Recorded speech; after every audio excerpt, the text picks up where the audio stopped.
Our show is about how we can heal the earth through our efforts. The person we interviewed, Rabbi Stephen Einstein, has dedicated his life to service to his congregation, interfaith work, and outreach. We will let him tell you about all of that. This show is dedicated to his work.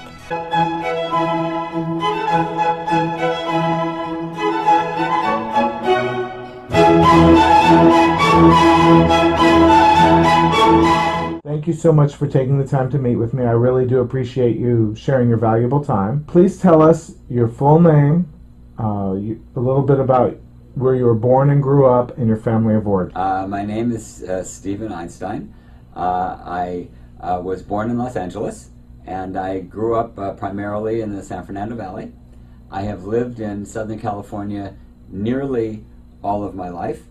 I was away for study for a few years, and my father was actually born in Los Angeles too, and when I was growing up that was quite surprising because almost everybody came from someplace else, including my mother, who had actually hailed from Brooklyn. Do you have brothers and sisters? Yeah, I had an older brother. And do you have members of Chabad or some other Orthodox movement that participate with you?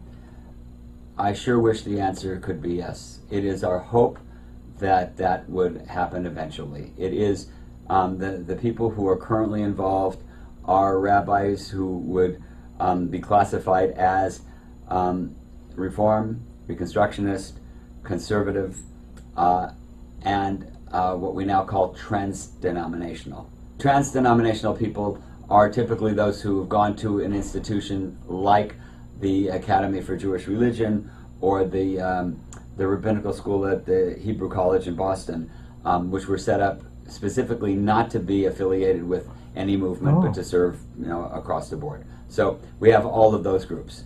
What does the Anti-Defamation League do, and why are you involved with it? Well, the Anti-Defamation League is one of the premier organizations in the Jewish community that deals specifically with protecting the rights of everybody, basically. It exists to fight anti-Semitism and discrimination against any individual or group of individuals. And kind of like the ACLU? It's similar in some ways, but the ACLU handles sometimes the cases that come up could go to either group, and sometimes I believe they may even work together and write amicus briefs on something because they share some similarities. The ACLU has a sense of being a little more political in its outlook. I don't want to speak for them. I'm not actively connected with them. Whereas the Anti-Defamation League is not. I'm not a member of the ACLU, but I am glad that there is an ACLU. I don't always agree with all of their stands, but I think that it's important to protect civil liberties.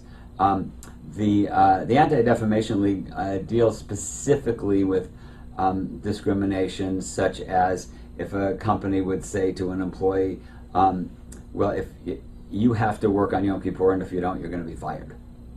Or going to schools to... Or you can't have time off to pray 5 times a day if you're Muslim. Yes, exactly. I mean, and they do take up cases for Muslims or people of Seventh-day Adventists or whatever group may face that kind of discrimination, either in the workplace or in schools. Those are the primary areas that it may occur. And they do that on a pro bono basis. They don't charge the plaintiff. Oh, sure, yeah, yes, and they also work very closely with agencies, government agencies, such as here in Orange County, the Human Relations Commission that puts out annually a hate crime study. And many hate crimes get reported to the ADL and not to the police, let's say. The people will not want to make a police matter out of it, but want it to go on record that somebody did something discriminatory. To me. Yeah, to me, or whether it's a swastika painted on a synagogue or a rock thrown through a store that is known to be owned by Jews, things like this.